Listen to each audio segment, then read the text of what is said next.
Alors, ça c'est pour impressionner le public. Hein. Vous apprenez les arômes par cœur, puis après, comme je dis, quand vous voulez être un bon dégustateur, c'est facile. Ça, c'est un truc que je raconte tout le temps. Mais...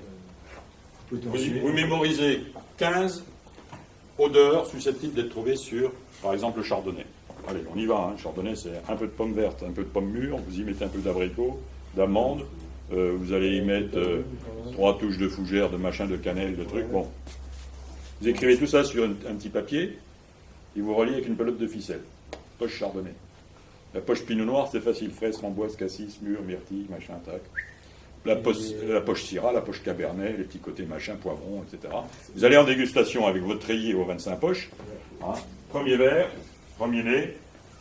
Tac, il y a 2-3 choses qui vont sortir comme ça. Oh, bingo, c'est celle-là. Vous tirez, vous récitez. Les gens en face, ils sont effarés. Waouh, quelle bête. Mais non, il suffit d'apprendre un peu. En dégustation, on leurre son public. Celui qui reconnaît les arômes aussi. Ah ben après, oui, non mais, je vous le dis de façon un peu, vous avez bien compris, amusante, etc. Mais franchement...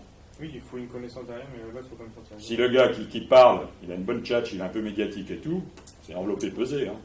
Ça passe. Les autres, ils vous regardent. Wow, super, génial. Dans le fond des choses, c'est plus compliqué que ça. On le sait tous. Tous, on en est intimement convaincus. Maintenant, il y a le discours. Mais parfois, c'est... Alors, faut pas trop en faire, parce que ça se voit tout de suite, quoi. Hein, c'est le gars qui en met. Sachez quand même que dans un mélange, les scientifiques viennent de prouver qu'on ne peut pas plus dissocier de 4 ou 5 odeurs. Donc n'en mettez pas 25. C'est pas sérieux. C'est-à-dire, on sent ce qu'on a envie de sentir.